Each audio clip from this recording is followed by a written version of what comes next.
Hola, ¿cómo están? Bienvenidos, bienvenidas. Arrancamos una nueva emisión de Horizonte Sur Global, el programa de noticias internacionales de esta pantalla, de la pantalla de Barricada TV. Como todos los viernes a la noche, acá estamos con Juan. ¿Qué haces, Lu? ¿Cómo estás? Muy bien, bueno, vamos a adelantar el tema de hoy, tiene que ver con la ofensiva de Trump sobre nuestro Caribe, ¿no? Que ya se viene desarrollando hace varias semanas, pero antes te dejo el lugar para que hagas algunos anuncios. Sí, bueno, los invitamos como siempre a sumarse a la comunidad BTV, van a ver seguramente en pantalla, ahí está el código QR, se pueden sumar, dennos una mano para poder seguir haciendo este periodismo independiente, alternativo, donde tocamos estos temas que no se ven casi en ninguno de los medios hegemónicos, así que los invitamos a sumarse. Además, también obviamente denle like a esta emisión en nuestras redes sociales, póngale corazoncito, comenten, díganos qué les parece, que nos interesa mucho escucharles. Bueno, y vamos a arrancar entonces, ahí anunciábamos el tema de hoy, porque esta semana la escalada de Trump en nuestra región sumó un nuevo capítulo, ¿no? El gobierno norteamericano anunció la operación Lanza del Sur con el argumento del combate al narcotráfico, el tan usado, ¿no? Combate al narcotráfico. Vamos a ver un tuit, ahí lo tenemos en pantalla, así lo anunció el secretario de Guerra, Pete Hegseth, en su cuenta de X, ¿no? Sí, ahí estamos viendo tal cual el anuncio. Vamos a hablar básicamente, el presidente Trump ordenó tomar medidas y el Departamento de Guerra está cumpliendo. Hoy anunció la operación Lanza del Sur, bueno, y en algunos de los considerandos que toma para justificar, está diciendo: esta misión defiende nuestra patria, expulsa a los narcoterroristas de nuestro hemisferio y protege a nuestra patria de las drogas que están matando a nuestra gente, ¿no? Algunas de las definiciones que da el secretario de Guerra.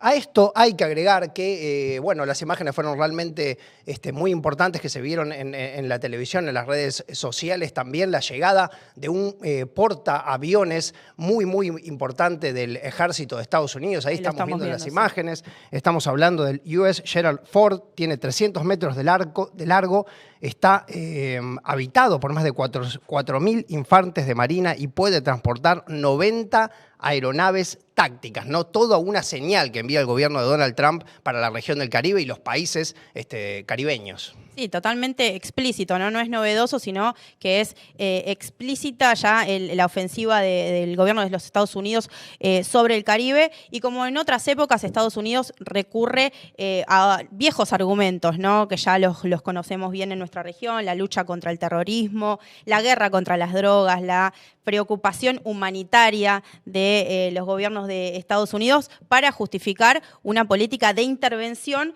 que no busca que otra cosa que someter a los gobiernos que no se alinean con sus intereses, ¿no? Y hay un foco claro, ¿no?, en esta ofensiva, que es sobre el Caribe, pero que está particularmente puesta sobre Venezuela, ¿no? Vamos a ver lo que decía el secretario de Estado, Marco Rubio. To Venezuela's government saying that it's doing a massive military mobilization in response to what they call a threat from the United States? Yeah, they don't have a government. There's an illegitimate regime that's basically a narco-trafficking organization that's empowered itself. By the way, many of the countries represented here at the G7 don't recognize the Maduro regime as a legitimate government. So I don't generally respond to what they're saying. Suffice it to say that the problem we have is that the senior leader of that regime, of that illegitimate regime, is also indicted in the United States, in the Southern District of New York, on drug charges. Bueno, Marco Rubio habla de un régimen ilegítimo, ¿no? Recordemos que en el mes de julio, justamente, Washington nombró a Nicolás Maduro como líder de este supuesto cártel de los soles, lo vinculó al Tren de Aragua, lo vinculó también al cártel de Sinaloa, y la justicia norteamericana ofreció $50 millones por la captura del presidente de Venezuela, ¿no? Todo esto, por supuesto, sin ninguna prueba. Al día siguiente, Trump instruyó también al Pentágono para utilizar la fuerza militar sobre 8 cárteles que ahora el gobierno de Estados Unidos además considera terroristas, ¿no? Sí, bueno, como decíamos, lo estábamos contando en programas anteriores, según el reporte mundial sobre drogas del año 2025, Venezuela no figura como un actor relevante en el tráfico global de cocaína. ¿Sí? Esto va absolutamente en contra de lo que expresa entonces el gobierno de Estados Unidos. El 90% de lo que produce Colombia se consume en Estados Unidos y el principal tráfico se da por el Océano Pacífico. Entonces, como decíamos, los datos son claros. Trump continúa con su escalada. Estamos viendo las imágenes de los bombardeos que están haciendo en el Caribe sobre distintas embarcaciones. Hasta ahora son 17 operaciones en el Caribe y el Pacífico Oriental que causaron al menos 76 muertos. La realidad es que el gobierno norteamericano mata personas en aguas internacionales sin aportar ningún tipo de información, ni tampoco se están llevando adelante investigaciones que puedan llegar a ser fehacientes. De hecho, en uno de los ataques hubo sobrevivientes. Estos fueron capturados por el gobierno de Estados Unidos y luego deportados a sus países. Uno era ecuatoriano, el otro era colombiano, y esos gobiernos los tuvieron que dejar en libertad porque no hay causa judicial que pueda avanzar ante un gobierno de Estados Unidos que no presenta pruebas y que hace lo que quiere con el derecho internacional, ¿no? Sí, hasta la propia ONU, que uno no puede decir que es chavista, ¿no? Califica estos ataques de Estados Unidos como ejecuciones extrajudiciales, pidió detenerlas además por ser violatorias del derecho internacional, así claro y con esas palabras. Pero bueno, sabemos que la ONU está pintada también cuando se trata de tomar acciones concretas contra el gobierno de los Estados Unidos, ¿no? El que sí respondió es el gobierno de Venezuela, particularmente sobre esta avanzada militar. La Asamblea Nacional, es decir, el Congreso venezolano, aprobó en las últimas horas una ley de comandos para la defensa integral de la nación ante este despliegue militar estadounidense. Bueno, y obviamente el objetivo de esta iniciativa es preparar al país, preparar a las Fuerzas Armadas y también a su pueblo ante cualquier tipo de amenaza, sea armada o no, ¿no? Vamos a ver unas declaraciones en el momento de la firma del presidente Nicolás Maduro.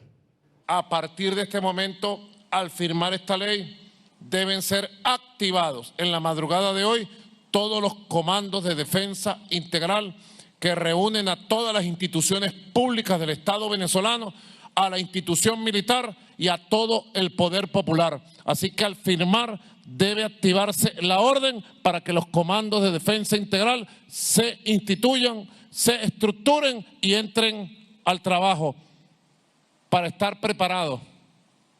Si nos tocara como república, como pueblo, ir a la lucha armada para defender esta sagrada herencia de los libertadores y libertadoras, estar listos para ganar, para triunfar por el camino del patriotismo y la valentía. Así que procedo a firmar y a ponerle el ejecútese a la ley de la creación de los comandos de defensa integral a nivel nacional. Bueno, veíamos entonces a Maduro preparando la defensa de Venezuela, algo que ya viene dándose de hace varios meses, ahora en lo concreto con esta ley. Y este mismo libreto que Estados Unidos está expresando y llevando adelante contra Venezuela también ahora se está manifestando de manera más fuerte contra el gobierno de Colombia. Estamos hablando contra el gobierno del presidente Gustavo Petro, que pasó a ser incorporado a la lista de colaboradores del narcotráfico, ¿sí?, por el presidente Donald Trump. También dijo que Petro pone en riesgo la seguridad hemisférica, ¿sí? Es muy importante resaltar que lo que se está jugando en Colombia, ya que el año que viene vamos a tener elecciones allí, y lo que está en juego es ni más ni menos que la continuidad del modelo que está expresando en estos momentos Gustavo Petro, o volver a lo que se denominó como una de las democracias más antiguas de la región, pero que en los hechos dejó más de 8 millones de desplazados por el conflicto interno y 6.000 ejecuciones extrajudiciales, los llamados falsos positivos, ¿no? Algo que tuvo como sus principales exponentes en el último tiempo a Álvaro Uribe Vélez, ¿no? Como presidente que llevó esto y que se alió profundamente con Trump. Sí. Y con los gobiernos de Estados Unidos. Y con los gobiernos de Estados Unidos.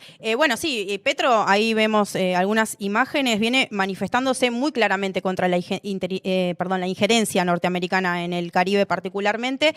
Ahí vemos imágenes, él estuvo en la Cumbre Social de los Pueblos en el marco de la 4ª cumbre entre la CELAC y la Unión Europea, que tuvo lugar justamente esta semana en Santa Marta, Colombia. Vamos a ver lo que decía.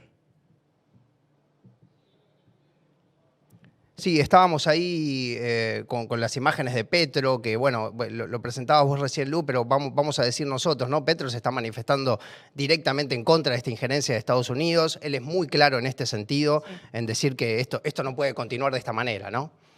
Sí, sí, y en el marco justamente de este encuentro, que si tenemos el video lo pasamos, si no comentamos un poquito nosotros, justamente ahí Petro llama, justamente hace un llamado urgente a la paz, al diálogo, ¿no? Como lo hicieron también las naciones latinoamericanas y las europeas en el marco de esa cumbre, la cuarta cumbre de la CELAC, ¿no? Además, un comentario, Petro ordenó suspender cualquier intercambio de inteligencia con los Estados Unidos mientras continúen los ataques de los barcos, de las embarcaciones sobre el Caribe, ¿no? Sí, bueno, también se manifestó en el marco de la cumbre CELAC Unión Europea Lula. No sé si tenemos el video de Lula. Lo pregunto ahí en dirección. ¿Tenemos a Lula? Bien, perfecto. Lula también se manifestó, estuvo muy claro en este sentido, en también condenar lo que está haciendo Estados Unidos en el Caribe. Lo que dijo puntualmente Lula es que las democracias no combaten el crimen violando el derecho internacional, y también él se refirió, ¿no?, a utilizar este argumento, viejos argumentos, dijo Lula, para estas nuevas maniobras militares, ¿no? Me parece sumamente interesante mencionar también a Lula. Mientras tanto, también un aliado clave de Washington alzó la voz en repudio de estas acciones. Estamos hablando del Reino Unido, ¿sí?, quien controla varios territorios en el Caribe y suspendió el intercambio de información de inteligencia con Estados Unidos. Todo indica que en esas bases de inteligencia sirvieron para ayudar a Estados Unidos a identificar esos barcos que, como veíamos en las imágenes anteriormente, Estados Unidos vuela por los aires, ¿no? A ver, ¿tenemos el testimonio de Lula? Dale. A ameaça de uso da força militar voltou a fazer parte do cotidiano da América Latina e do Caribe. Velhas manobras retóricas são recicladas para justificar intervenções ilegais. Somos uma região de paz e queremos permanecer em paz. Democracias não combatem o crime violando o direito internacional. A democracia também sucumbe quando o crime corrompe as instituições, esvazia os espaços públicos e destrói famílias e desestrutura negócios. A segurança é um dever do Estado e um direito humano fundamental. Não existe solução mágica para acabar com a criminalidade. É preciso reprimir o crime organizado e suas lideranças, estrangulando seu financiamento e rastreando e eliminando o tráfico de armas. O alcance transnacional do crime coloca à prova nossa capacidade de cooperação. Nenhum país pode enfrentar ese desafío isoladamente. Bueno, ahí veíamos a Lula también en el marco de la CELAC. Da la impresión que a Estados Unidos ya ni siquiera le importa darle, ¿no?, una pantalla de legalidad a esta avanzada. Está decidido a sacar a Nicolás Maduro del poder, y también ahora tiene en la mira al gobierno de Colombia con Gustavo Petro a la cabeza, ¿no?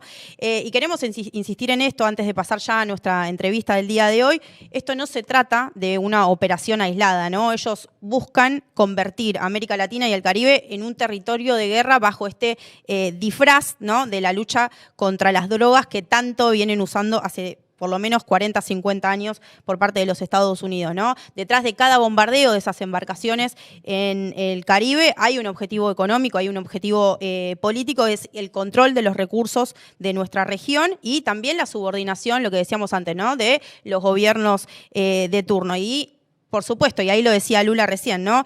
Frente a esto, la respuesta no puede ser individual ni puede ser tibia, ¿no? Más allá de las diferencias, de los distintos colores de los gobiernos y las diferencias ideológicas, cuando un país de la región es atacado, bueno, estamos todos en riesgo, ¿no? Y acá también lo mencionaba Lula en el video que veíamos recién. Lo que está en juego también es el derecho de esta región a vivir en paz y sin injerencias, ¿no? Sí, también vale preguntarse, ¿no?, lo que fueron las medidas que tomaron los distintos gobiernos en estas últimas décadas para intentar generar una respuesta regional. En este sentido, recordamos lo que fue la UNASUR, lo que es la UNASUR, una UNASUR que lamentablemente se encuentra desmantelada, un gran proyecto que quedó en el olvido en los cambios de gobierno que hubo en estas décadas. También, bueno, decíamos recién, mencionábamos a la CELAC, que tiene un alcance muy limitado. Y bueno, las divisiones internas, como decíamos, entre países, muchas veces fogoneadas por Washington, que es muy efectivo en esto, en dividir, ¿no? Divide y reinarás, así está Washington en nuestra región, y bueno, impiden obviamente que podamos tener una respuesta integral regional ante estas avanzadas. Con este panorama sobre la mesa, vamos entonces a la entrevista del día. Estamos en comunicación con Karen Méndez, periodista especializada en geopolítica latinoamericana. Karen, muchísimas gracias por tu tiempo con Horizonte Sur Global.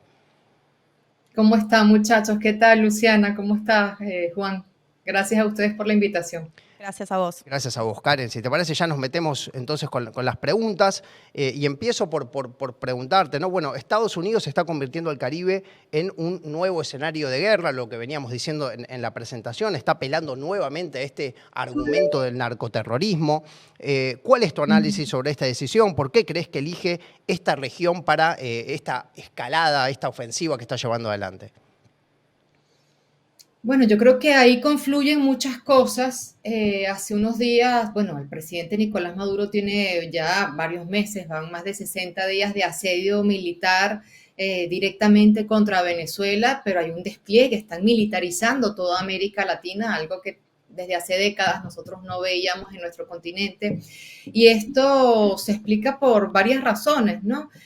Primero hay un deseo y como una necesidad urgente de Estados Unidos de volver a tomar el poder el control de los recursos naturales de América Latina, como ustedes ya antes lo señalaban, principalmente el litio de Argentina, de Chile, de Bolivia, el petróleo de Venezuela, el gas de Venezuela, nuestras riquezas naturales, el agua, la Amazonía, todo lo que ellos necesitan para poder reabastecerse y lo que señalan algunos analistas, lanzar su última batalla con sus grandes, los que ellos consideran que son sus grandes contendores, que serían China y Rusia, principalmente China. Pero el presidente Nicolás Maduro tiene varios meses denunciando que todo esto es basado en una mentira. Ellos han dicho, y también el ministro de la Defensa ha alertado, ellos están militarizando, poniendo en riesgo la seguridad y la paz de toda América Latina basándose en una mentira, repitiendo una mentira. Porque como ustedes ya lo adelantaron, es totalmente falso que Venezuela sea un centro de criminales, de exportadores de droga. Eso, Maduro no lidera ningún cártel de las drogas, ni el cártel de los soles, ni el tren de Aragua. Después podemos desmenuzar cómo se creó todo este relato, quiénes lo crearon, de qué manera y con qué objetivo. Pero lo cierto es que todo esto es una mentira, porque como tú lo señalabas, el informe del 2024-2025, que es el último informe de la DEA, no dice nada de Venezuela, no dice nada de Maduro, no dice nada del cartel de los soles. Eso coincide también con lo que el último informe de la ONU, pero además los 30 informes anteriores de la ONU que tampoco nunca han señalado a Venezuela como un centro de producción ni de distribución de drogas, y mucho menos que vaya hacia Estados Unidos. Y lo mismo también dice el informe sobre las drogas de la Unión Europea. Es decir, no hay nada, no hay ninguna evidencia. Aquí lo que estamos viendo es un relato que ellos repiten, una técnica muy goebbeliana, muy nazi, de repetir una mentira hasta ellos intentar convertirla en una realidad. Por eso es una situación bastante peligrosa.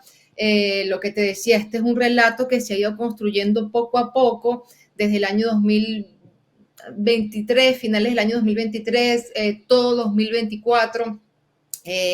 Hace poco salió un reportaje de la agencia Reuters que especificaba muy bien que fue el equipo de María Corina Machado desde Washington, con María Corina Machado, que es una dirigente de la extrema derecha venezolana, la que empezó a contactar a los conocidos halcones del Partido Republicano para convencer a Donald Trump de que había que crear un caso, un expediente para generar lo que ellos llaman un cambio de régimen, que nosotros conocemos vulgarmente como un golpe de Estado. y ellos empezaron a contactar a gente como Mike Waltz, que en un momento fue el consejero de seguridad de Donald Trump en esta segunda administración, y ellos comenzaron el relato diciendo que Nicolás Maduro tenía alianzas y que dirigía una banda criminal conocida como el Tren de Aragua. El Tren de Aragua es una banda criminal, ciertamente, que se desmanteló en Venezuela en el año 2023.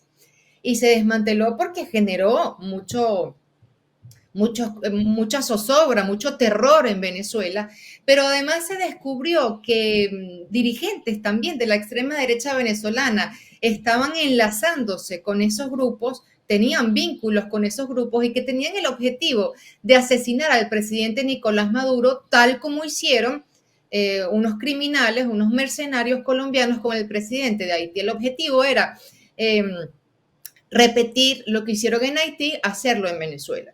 Lo cierto es que el gobierno recordemos, Karen, estuvimos en la Operación Gedeón, ¿no? En 2020 también, que fue un intento de incursión militar frustrada finalmente.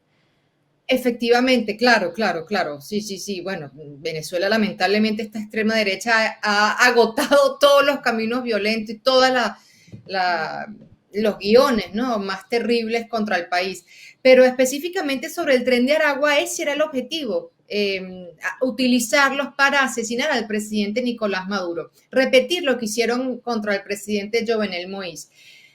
Lo cierto es que el gobierno, para proteger a toda la sociedad y para proteger también toda la paz del país, desarticula a esta banda criminal en el año 2023 cuando toma el control de la cárcel de Tocorón, que era desde donde operaban estos criminales. Y eso lo desarticulan, acaban con ellos literalmente. Pero María Corina Machado empezó a enlazar con estos agentes de Estados Unidos a decirle que el guión perfecto era decir que Nicolás Maduro estaba enviando a integrantes del Tren de Aragua a Estados Unidos, porque el objetivo de ella siempre ha sido colocar a Venezuela como un tema de agenda nacional en Estados Unidos. Y qué mejor excusa que decir que Maduro ponía en riesgo la seguridad de Estados Unidos y de toda la región. Lo cierto es que ellos empiezan a crear este expediente y lo hacen, María Corina Machado lo hacía desde la parte política, haciendo los enlaces políticos. Otro señor conocido como Iván Simonovic, que fue el que orquestó la masacre de Puente Llaguno en abril del año 2002 en Venezuela, con la que masacraron a opositores venezolanos, convocaron una marcha, los llevaron hasta el centro de Caracas. Este señor Simonovic, con apoyo de la CIA, colocó francotiradores en edificios del centro de Caracas, los asesinó y después quisieron decir que había sido el presidente Hugo Chávez el que mató a estos opositores para justificar ese golpe de Estado, que por cierto también participó María Corina Machado. Este señor Iván Simonovic era el que recopilaba esta supuesta información de inteligencia y se la daba a funcionarios estadounidenses. Lo cierto es que en ese reportaje de Reuters, él mismo admite, Iván Simonovic, que toda la información que le entregó no estaba confirmada. Y otra pata de ese grupo que actuó de forma paralela era un tipo que se llama Joseph Michael Umir. Se hace llamar Joseph Michael Umir cuando su nombre real es José Miguel Umire, es un boliviano que participó en la guerra de Irak, es un marín boliviano que vive en Estados Unidos, y este Joseph Michael Umir, a través de un centro de pensamiento, un tanque de pensamiento, era el que colocaba las noticias constantemente en los medios de comunicación diciendo que eran venezolanos del Tren de Aragua los que delinquían dentro de Estados Unidos. Lo curioso es que después una organización que no es nada chavista, que es Inside Crime, reveló que este Joseph Michael Umir, con este centro de pensamiento, colocaba información falsa, no eran venezolanos delinquiendo dentro de Estados Unidos y muchísimo menos eran del Tren de Aragua. Pero esta información era replicada sin haber sido contrastada por muchísimos medios de comunicación. Y esto sirvió para crear toda la narrativa, todo el relato vinculando al presidente Nicolás Maduro con el Tren de Aragua. Por eso cuando Donald Trump asume la presidencia, una de las primeras órdenes ejecutivas que firma apenas asume la presidencia, es decir, que el Tren de Aragua es una organización terrorista, cuando el Tren de Aragua ya ni existe. Y incluso lo equiparaban al ISIS, al Estado Islámico. Una cosa bárbara. Y justo después las propias agencias de inteligencia de Estados Unidos sacaron un informe diciendo que no había ninguna evidencia que el presidente Nicolás Maduro tuviera relación con esa banda, que la dirigiera, ni que estos cometieran delitos en Estados Unidos, y muchísimo menos que el Tren de Aragua tuviera una estructura tan fuerte como para decir que actuaba de manera orquestada en Estados Unidos o en la región. Sin embargo, bueno, no importó lo que dijeran las propias agencias de inteligencia de Estados Unidos, y Donald Trump se fue por esa mentira, porque al parecer le permite justificar su plan de derrocar al gobierno venezolano para apoderarse del petróleo venezolano, porque además María Corina Machado le ha prometido que si la ponen en la presidencia, ella va a privatizar el petróleo venezolano. Pero además que es algo totalmente inconstitucional, porque tendría que derogar la Constitución de Venezuela para privatizar el petróleo de nuestro país. Y además que tendría que enfrentarse a una respuesta popular muy grande, porque si hay algo que ha defendido Venezuela por décadas es el control de sus recursos naturales, principalmente el petróleo. Así que ese es el contexto de cómo ellos crearon este relato y lo que nos ha traído hasta ahora, y por qué ese sector de la extrema derecha venezolana es la que ahora lidera esta petición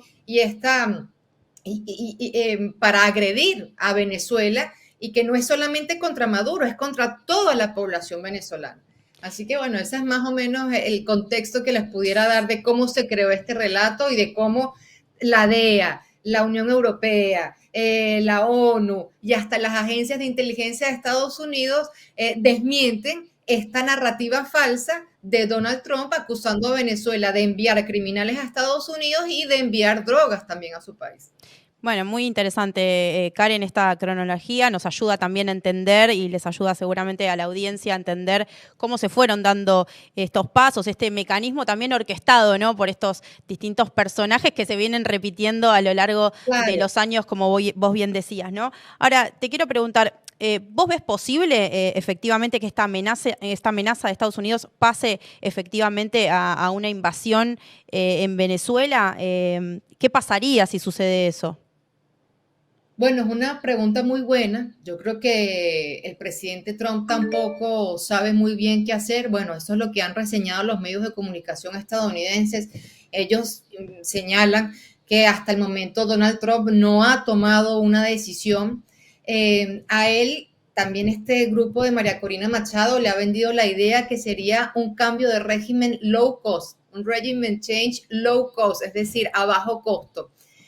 Eso es totalmente falso, porque el chavismo es una fuerza muy grande dentro de Venezuela, que además controla territorialmente prácticamente todo el país, con una Fuerza Armada Nacional Bolivariana extremadamente patriota, que lo han visto el mundo entero durante tantos años, pero además durante los últimos meses ha sido evidente, y no sería low cost.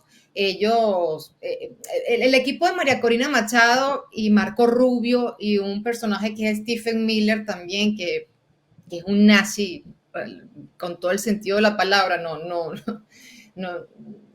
realmente es así, porque él fue el que creó incluso este plan de la separación familiar, de quitarle los niños a las madres y padres migrantes para persuadir a otros para que no llegaran a Estados Unidos. Y a más de 30 madres venezolanas le arrebataron a sus niños de los brazos, incluso bebés cuyas madres los estaban amamantando, y se las quitaron porque este relato del Tren de Aragua de María Corina lo único que ha servido es para perseguir a venezolanos en Estados Unidos, encarcelarlos y a muchos de ellos deportarlos a cárceles de máxima seguridad como el Secot en El Salvador e incluso a Guantánamo, y fue Nicolás Maduro el que los salvó y incluso ha salvado también a estos niños en Estados Unidos que les quitaron y han logrado reunificarse con sus padres por las gestiones que ha hecho el gobierno venezolano. Y esto no es panfleto, esto es la realidad, ¿no? Pero ¿qué podría pasar? Bueno, María Corina Machado ha vendido, y Marco Rubio principalmente, le intentan vender a Trump la idea de que esto sería un cambio de régimen low cost, a bajo costo. Sacamos a Maduro, colocan a María Corina Machado en el poder, te entrego el petróleo y el país sigue normal. Ellos insisten que el 90%, dicen ellos, del país apoya a María Corina Machado y que, bueno, todo el mundo está en Venezuela esperando a los marines, ¿no? Y es totalmente falso, por lo que te digo, porque hay una gran fuerza política que es el chavismo, porque hay unos militares que están unidos en defensa del país, pero también porque hay una oposición que se ha desligado. María Corina Machado ha tenido el mérito, podríamos decirlo, de dividir o el resultado de dividir a la oposición venezolana, y vemos a personajes que se han opuesto durante décadas a la revolución bolivariana, en estas 2 décadas de revolución, como Enrique Capriles Radonsky, y dice, hasta aquí llegamos con ella porque hay una línea roja que no se cruza, que es pedir una intervención a tu propio país. Entonces, no sería low cost, no sería el escenario de Panamá. Venezuela podría ser un nuevo Afganistán para Estados Unidos, porque ¿cómo van a ellos controlar? Ella lo dijo hace poco, ella dijo, bueno, nosotros tenemos el plan de neutralizar a todo aquel que se oponga a nuestros planes o que interfiera en nuestros planes. Palabras más, palabras menos, no eran las palabras textuales, pero eso fue lo que dijo. ¿Y cómo lo va a hacer? ¿Con qué militares? ¿Con qué policías? Porque si los policías o los militares apoyaran a María Corina Machado, ella no estaría escondida tras las faldas en las instalaciones de Estados Unidos. Ella estaría en la calle, ¿no? Porque tendría el apoyo de los militares y de los policías y del pueblo, ese 90% del país que ella dice. Y no es así. Entonces, claro, ellos pueden atacar, efectivamente pueden atacar. Estamos hablando de un país que ha utilizado bombas atómicas contra una población civil. O sea, de Estados Unidos se puede quitar cualquier cosa. Sí, hacia ahí quería ir y consultarte porque estamos viendo el despliegue militar en el Caribe impresionante. Como decíamos anteriormente en la presentación, Estados Unidos intentó de diversas maneras derrocar a los gobiernos bolivarianos y bueno, obviamente no pudo. ¿Crees que esta metodología que está llevando adelante ahora de poner toda la fuerza militar muy cerca de Venezuela es parte del último plan que le queda, una operación a gran escala? Yo creo que, bueno, por eso te digo, de Estados Unidos uno puede esperar siempre lo peor, porque del gobierno, no es de su pueblo, jamás estaría hablando mal de su pueblo, hablo de su dirigencia política, pero claro, ellos están apostando, ellos muy cobardemente, es un plan muy cobarde, porque si ellos estuvieran tan seguros van y sacan a Maduro, ¿no? Pero ellos saben que no es así, están calculando mal, pero a la vez Trump no está muy convencido, porque sabe que Nicolás Maduro sí tiene un apoyo popular, sí tiene un apoyo militar, y van a crear un escenario terrible que después no van a poder controlar. Pero ellos tienen como una teoría en Estados Unidos, no me acuerdo ahora el nombre en inglés, pero es que lo que rompes tienes que asumirlo, ¿no? Entonces el plan de ellos, por eso te digo, es muy cobarde, es de low cost. Ellos piensan que es así, es atacar desde otro país, lanzar un misilazo, bombardear centros militares, ¿no? Para no meter botas en el territorio. O sea, son incapaces, son tan cobardes que no son capaces de enfrentarse cuerpo a cuerpo con los militares venezolanos, porque ahí sí creo que no la tienen fácil. Ellos saben que no la tienen fácil. De ellos, sí, yo no descarto ninguna posibilidad porque ellos son capaces de cualquier cosa, ¿no? La historia de América Latina lamentablemente está plagada en el último siglo de las peores barbaridades que ha hecho Estados Unidos. Pero no son las mismas condiciones de Panamá, por eso te digo, Maduro no es Noriega. Venezuela no es Panamá, que tiene a militares estadounidenses operando dentro de nuestro territorio. Geográficamente no es igual.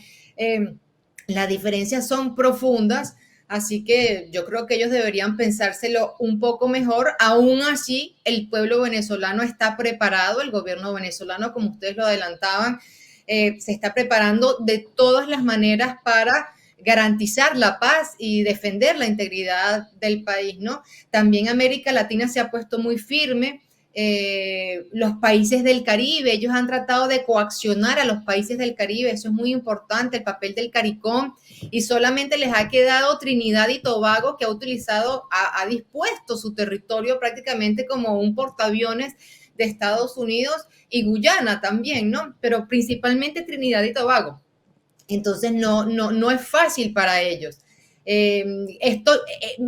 Trump como que no quiere, así decían medios estadounidenses hace unas semanas, que él no quiere volver a pasar una vergüenza internacional como la que vivió con Guaidó, no quiere otro fracaso internacional como ya ha pasado con la oposición venezolana. Pero bueno, eso contrasta con su ambición de querer controlar el petróleo venezolano, que no es algo que uno diga de forma especulativa, sino que él mismo lo ha admitido. Hay testimonios de Trump diciendo que, bueno, que él estuvo a punto de tumbar a Maduro y que se hubiera quedado con el petróleo de Venezuela. Pero bueno, sí, no veo el escenario fácil. Ellos saben que no es fácil. Pero bueno, vamos a ver también esto, cada vez que Trump está contra las cuerdas con este escándalo de pedofilia en su país, bueno, parece que quiere como distraer la atención con otras aventuras, ¿no? ¿Cómo estás viendo cuál es tu lectura sobre esas pujas internas que incluso existen hacia adentro de los Estados Unidos respecto de la posible intervención sobre Venezuela, teniendo en cuenta este discurso un poco contradictorio, ¿no? De ajuste del Estado por parte de Trump, de disminuir el Estado norteamericano al mínimo, mientras sigue poniendo presupuesto en la guerra? Y en definitiva, ¿cómo ves qué repercusión puede tener incluso hacia su electorado, ¿no? Bueno, es muy interesante eso, Luciana, porque Trump llegó a la presidencia con esa propuesta, con ese proyecto del Make America Great Again. Y de terminar todas las guerras, además, ¿no? Exacto. Entonces ese Make America Great Again apostaba por atender los problemas internos y dejar de inmiscuirse en los asuntos internacionales, dejar, como lo dijo hace un par de semanas la directora de inteligencia, dejar de seguir esa práctica de cambio de regímenes por el mundo, porque no les había traído nada bueno, solamente malos y terribles y vergonzosos recuerdos en la historia, y que les había además provocado más enemigos que aliados. Vemos que hay una base MAGA. Hoy salió una encuesta de Reuters en la que dice que, si no mal no recuerdo, que solamente el 23% de los estadounidenses apoyaría una acción armada contra Venezuela. Es muy poco. Con todo lo que ellos hacen, con todo el poder que tienen, 23% de la población es muy poco.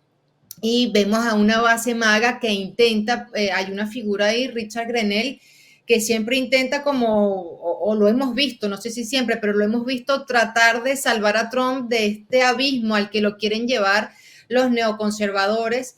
Y en un momento en el que Donald Trump está atrapado precisamente con muchos problemas de inflación, con problemas en su economía, y que la base MAGA le pide atender esas situaciones en vez de estar despilfarrando dinero en otros asuntos. Incluso creo que en esa encuesta también, o no, en esta o en una anterior, decía que los estadounidenses piden que se atiendan más temas como el encarecimiento de su vida, de las dificultades que hay de acceder a la canasta básica por el aumento de los precios, y no en el tema migratorio y de delincuencia, con el que ha basado todo este primer año de gobierno.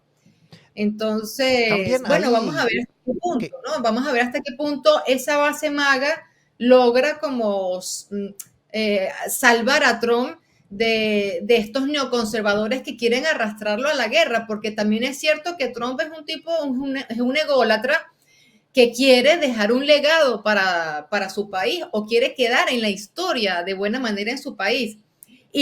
Pero si se lanza esta aventura militar en Venezuela o esta torpeza militar en Venezuela, no va a poder decir, como dice ahora, él dice, no, la guerra en Ucrania es la guerra de Biden.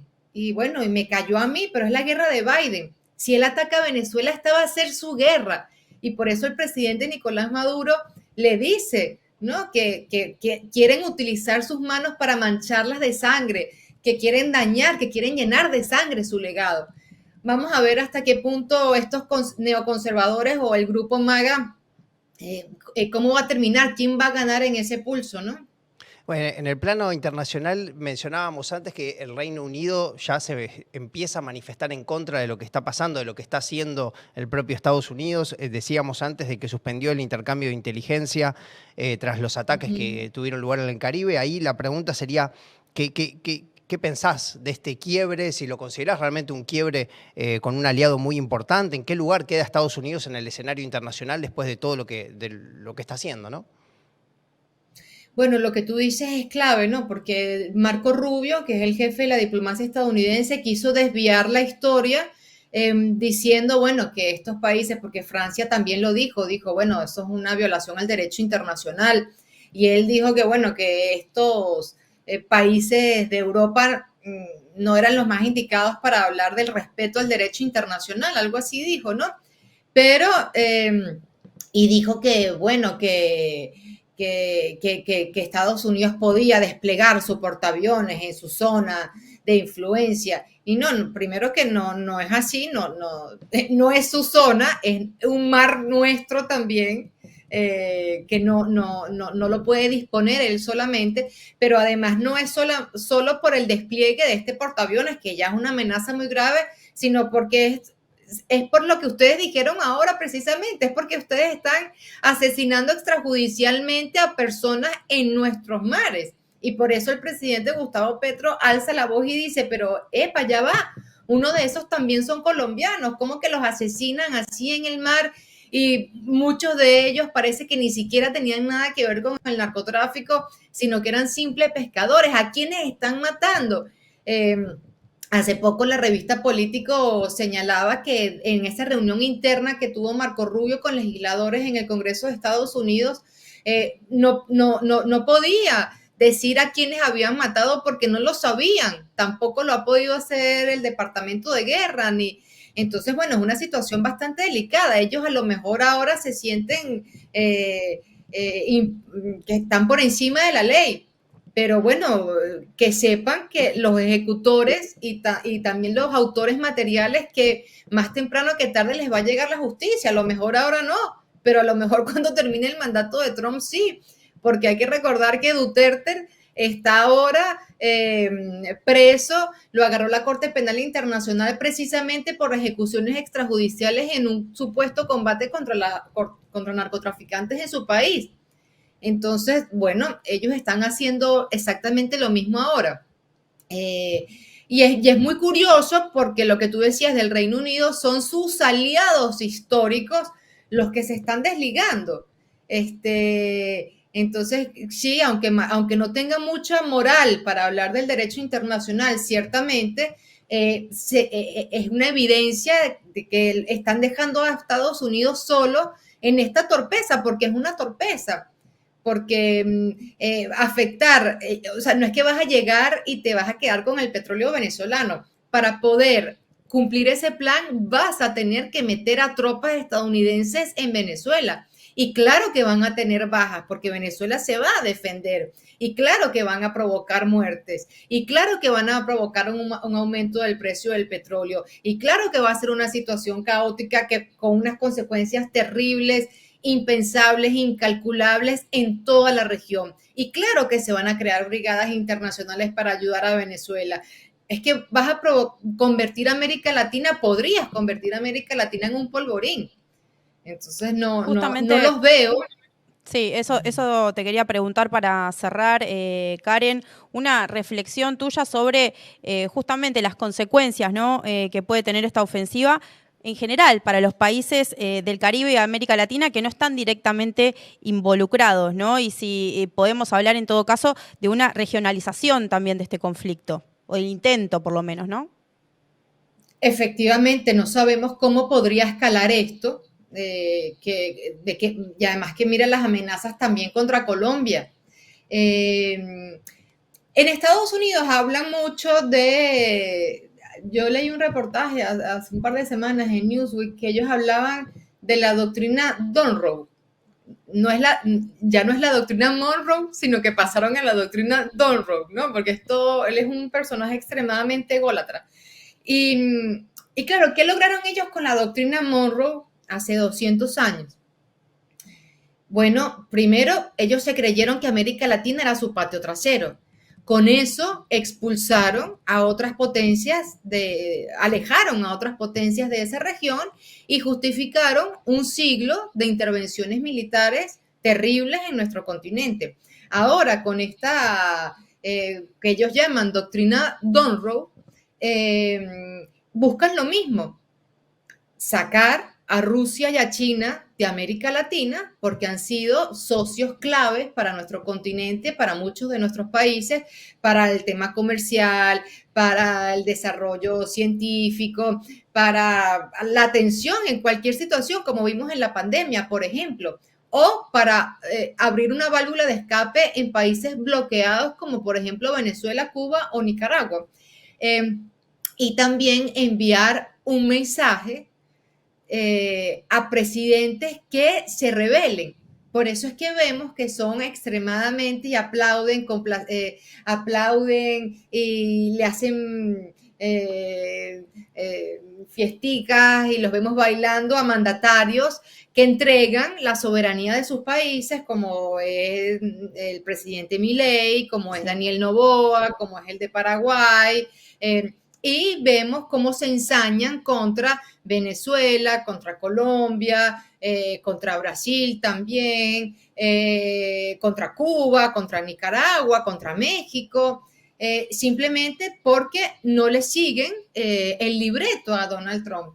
Y claro que América Latina tiene que reaccionar porque evidentemente ya lo vivimos, ¿no? Es lo que tú decías al principio, ¿no? O sea, siempre han puesto etiquetas en nuestra historia. Antes luchaban contra el comunismo y cuántos desaparecidos fueron en Argentina, en Chile, en Uruguay, en todo el Cono Sur, también en Venezuela, en todo nuestro continente. Después era la lucha también contra el narcotráfico y desplegaron el Plan México, el Plan Colombia. ¿Y qué provocaron? La consolidación de grupos de carteles de droga o, como el caso de Colombia, que militares los convirtieron en mercenarios que ahora los vemos asesinando a presidentes como hicieron en Haití, a Jovenel Moïse, o combatiendo en Ucrania con batallones abiertamente nazis. Eso es lo que provocaron. Entonces, y mientras tanto la droga en su país sigue fluyendo y su país realmente tiene un problema grave de mortandad por consumo de drogas, ¿no? Por eso es que la presidenta Claudia Sheinbaum le dice, bueno, también ustedes deberían hacer algo dentro de sus fronteras. Y el presidente Andrés Manuel López Obrador se preguntaba, ¿pero cómo se distribuye la droga en Estados Unidos? Por telepatía. Pero bueno, esas etiquetas siempre han servido para dominar y hacerle daño a nuestro continente. Entonces, por eso los pueblos de América Latina tienen que reaccionar otra vez. Otra vez es una nueva operación Cóndor. Ahora con la supuesta lucha contra el narcotráfico. Es algo terrible. Ellos amenazan con bombardear, por ejemplo, zonas en Venezuela y dicen, no, es contra militares. Y señalan una de esas zonas, Fuerte Tiuna, que es un fuerte militar. Pero es que en ese fuerte militar viven miles y miles de civiles. ¿Qué van a provocar? ¿Qué van a hacer? ¿Van a matar a la población civil? ¿Qué pretenden hacer? Yo sí creo que tiene que haber una condena un poco más fuerte de nuestros bloques regionales y mayor conciencia de nuestros pueblos, porque ya no es solamente una lucha de clases o una lucha de proyectos políticos, que también lo es, de socialismo o capitalismo, lo podemos discutir después, pero ahora es una lucha de o entregamos nuestro país o los defendemos, es una lucha entre patriotas o vendepatrias, así de sencillo. Y Y bueno, yo creo que estamos en un momento histórico en el que hay que cerrar filas si realmente quieres a tu país para defenderlo, ¿no? Clarísimo, Karen, te agradecemos muchísimo por este tiempo con Horizonte Sur Global. Obviamente estamos siguiendo el tema, así que ya hablaremos en el futuro seguramente. Seguro, muchísimas gracias a ustedes. Gracias a vos. Gracias, Karen. Bueno, súper interesante la entrevista de hoy. Estaremos, como decías bien, siguiendo este tema, tanto en Horizonte como en el resto de los programas de Barricada TV. Me parece interesante esto que marcaba sobre el final Karen, ¿no? Lo que está en juego no es la soberanía solo de un país, de Venezuela en este caso, de Colombia, sino el derecho de toda la región de América Latina y el Caribe a decidir su destino, ¿no? Sin ninguna tutela extranjera. Y también pensaba, en este momento que también nos toca vivir en Argentina, es ese dedito acusador de ojo, no se conviertan en Venezuela, ¿no? Que tanto suena acá en Argentina como en el resto de los países o en algunos países de la región. Bueno, como si defender tu territorio fuera un crimen, ¿no? Como si cuidar justamente nuestros recursos propios fuera una amenaza. Ahí me parece que, bueno, vos me enfrentás a ese dilema, para mí es clarísimo de qué lado tenemos que estar, ¿no? Y por último, esto que mencionaba, bien interesante también, Karen, para reflexionar sobre el pasado también de nuestra región, ¿no? Si estamos frente a una nueva Operación Cóndor, como sucedió hace casi 50 años, bueno, ¿qué buscaron en ese momento? Disciplinar, ¿no? Quedarse con nuestros recursos, endeudarnos para someternos. Si estamos frente a eso, también me parece que es bastante fácil estar en el dilema, ¿no? Clarísimo, clarísimo, Lucy. Creo que Estados Unidos está agarrando esta nueva oleada de gobiernos de derecha, está aprovechando ese impulso para buscar nuevamente ser hegemónico en esta zona. Se acordó de esta zona después de décadas y décadas y está avanzando fuertemente en ese sentido. Así que me parece que también lo último que decía Karen en torno a la necesidad de una respuesta conjunta del campo popular, algo que está en el debe, lamentablemente, creo que también ahí es parte de los desafíos que tenemos, ¿no? para construir desde nuestros gobiernos. Totalmente. Bueno, hasta acá llegamos en esta emisión de Horizonte Sur Global. Nosotras nos volvemos a encontrar en la próxima semana, el viernes, por esta misma pantalla.